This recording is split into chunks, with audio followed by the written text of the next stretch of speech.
వీడికి వచ్చి తెలంగాణలో తిట్టిండు ప్రాంతీయ భావం బగ్గైందని, మళ్ళీ తెల్లారే ఏపీకి పోయి గదే ప్రాంతీయ భావం లేదని ఏపీ పబ్లిక్ ను తిట్టిండు. విక్రమన్న అయినా కూడా యాక్ట్ చేయాలి కానీ పవన్ అన్న అయితే మస్తు జీవిస్తాడు. ఆయన మాట్లాడిన మాటలు ఆయనే ఖండించుకుంటాడు, ఆయనతోటి ఆయనే వాదించుకుంటాడు. ఈయన పార్టీలా ఓ పెద్ద మనిషి షరీకైండులా. గైన షరీకైందంటే తెలంగాణ జనసేన పార్టీకి ఎంత పాపులారిటీ ఉందో అర్థం చేసుకోవచ్చు మనం. దండోరా మాట సూటిగా, సెటైర్ గట్టిగా. నమస్తే అందరికి, నేను మీ గోపి అలాటి.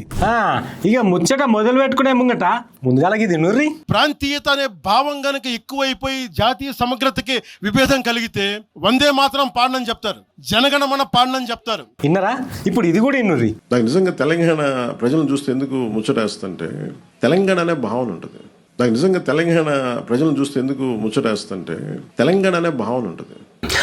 ఇంకా గిదేం చూసిర్రు, గిది కూడా చూడుర్రు. ఇక మన దురదృష్టం ఆంధ్ర వాళ్ళకి ఏంటంటే ఏ భావన ఉందో ఎవరికి తెలియదండి. ఇక్కడ ఆంధ్రాకి సబ్ రీజనలిజం ఎక్కువ, లేస్డ్ విత్ కాస్ట్. వీడికి వచ్చి తెలంగాణలో తిట్టిండు ప్రాంతీయ భావం బగ్గైందని, మళ్ళీ తెల్లారే ఏపీకి పోయి గదే ప్రాంతీయ భావం లేదని ఏపీ పబ్లిక్ ను తిట్టిండు. చూసారా సార్ డబుల్ యాక్షన్?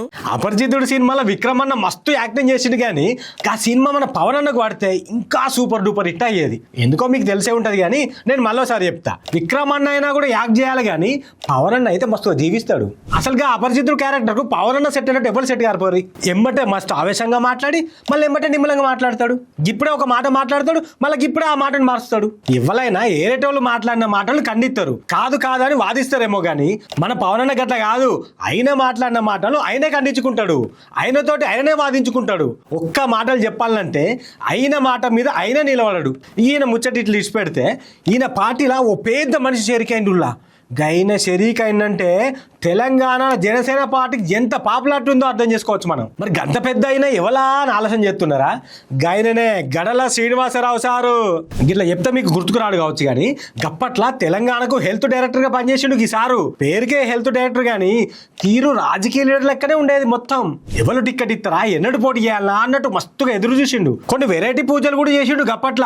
రాజకీయాల కోసమే ఆ నడుమ ముచ్చట్లు నడిచినాయి కానీ కారు పార్టీ కాంగ్రెస్ పార్టీ ఎవరు పట్టించుకోనికి ఈ సార్ను ఇప్పుడు పవన్ అన్న పట్టించుకున్నాడు, పార్టీల షరీక చెప్పించుకున్నాడు.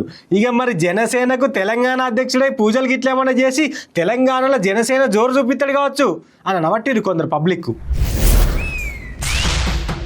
దండోరా మాట సూటిగా, సెటైర్ గట్టిగా.